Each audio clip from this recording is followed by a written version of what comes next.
I'm Michal Kadonoff, the CEO and founder of Braingrid. We're a recently traded public company that has a technology that is in the ancillary services of the cannabis space. We provide growers. They told me I had to press hard. You all know the preamble. Nothing I can say is, to be construed as a forward-looking statement. We're a publicly traded company now.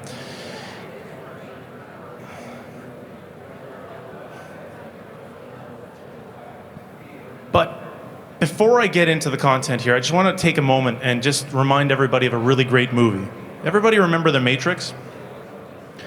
Neo was figuring out his corporeal self, and he realized he had an upload port for knowledge.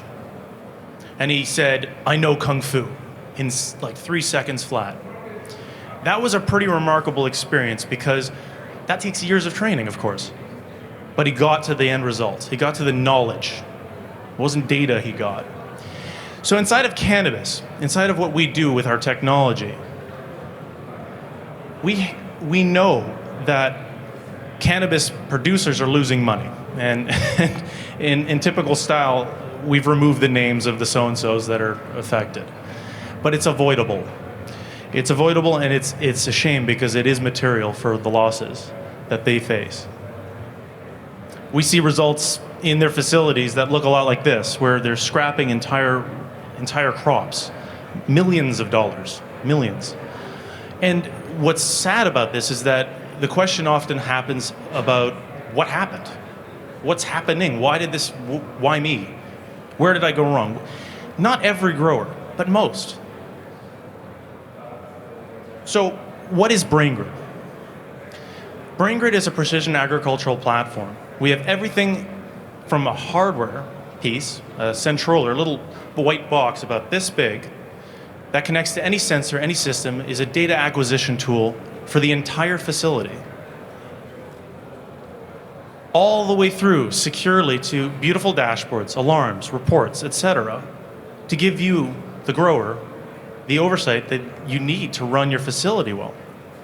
The reality is that growers and their facilities went from 20, 30,000 square feet, relatively small, to contemporary standards where there are millions of square feet.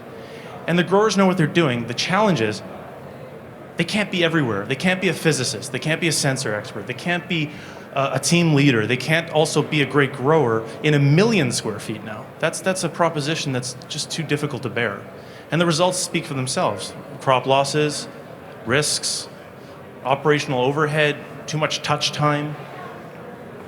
So using our technology, the analogy I like to give people is very simple. We're the nerve endings, the muscles. We extend their reach. We give them new eyes, new ears, new senses to understand what's wrong, what's right, what's on track, what's off track. But that's a big deal. It's a lot of data. Cultivation data like CO2, temperature, humidity, light quality, soil quality, everything. We collect it all. We also talk to other systems that are already there, pulling their data, helping them work in the entire storyline. Who's going to sit at a desk and figure this all out with Excel? It's just too much. The other aspect is costs. Reducing costs as a business intelligence tool. Well, let's ask, what are the biggest costs in cannabis? Does anybody know? It's not like the jerseys. It's energy and people, and energy is number one. It's like hundreds of thousands of dollars of electricity bills per month. It's directly related to the dollar per gram that we see in the market. Doesn't matter where you are in the supply chain. So through our data acquisitions and the technology, which has a patent on it, we can talk to any of these sensors. That's just an example. It's all wireless. And what I want to make really clear is that this isn't a complicated thing. My background at General Electric taught me that if it's hard and expensive and difficult to use, it'll sit around and not be used very well, and nobody will value it. What we do is deploy these things. That is a Centroller, what we call a Centroller, and it literally sticks to the wall, and you walk away, and it's installed. And it collects everything about the facility that you need to collect, including the cultivation metrics. So We've talked about what happened, and what happened is reports, logs, records, documents, outcomes that worked or didn't work. We're good at that. We talked about what's happening with beautiful dashboards that you can see anywhere in the world on your phone while you're sitting with your kids, and you can react accordingly. Alarms that let you know if there's anything right or wrong, if you need to get up off that couch and do something about it. But the real answer is combining all of that into, and it's a huge amount of data. We're talking about drinking from Niagara Falls. Taking a sip of knowledge out of it and telling you, the customer, what will happen. Not what happened or what's happening. That's great. It's compelling. People buy that. It's what will happen. And the statement sounds like this. Unless you change this X right now, you will lose your crop in 3 days. Unless you say HVAC in room 3 is showing signs of degradation, it will fail in the next 2 weeks. And before it fails, you can act on it. It's too late if you have a powdery mold outbreak, which is a crop ender, by the way. That's the point. Before it happens. So the work we're doing isn't just about collecting data, isn't just about getting sensors into the field. That's just a part of it. That's just the tool. It's about making sense of that data, taking it from there's Kung Fu to I know Kung Fu. Yield analytics, predictions, prevention, intelligent controls, not just knowing it, acting on it, talking to the existing systems there for building automation, making it do the thing you want. What this looks like eventually is, as a grower, as a finance body, you slide between peak output or peak efficiency as a function of the supply chain demand. That's a powerful statement. Very few companies do this. I want to move along quickly. Oops, this button doesn't work. A busy slide. The nutshell is, hands down, we are probably the easiest and fastest deploy system in the world. We put up, compared to these, which are very heavy, very expensive systems, we can get sensors into microclimates and answer questions about why the canopy looks like this instead of like this. It should be flat. That's yield loss if it's not flat.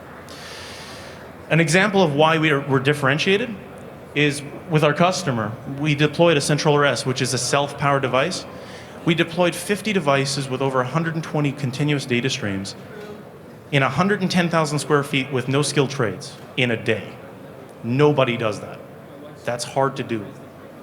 You know, walking between the plants was the hardest part of it. Not to disturb them, that is.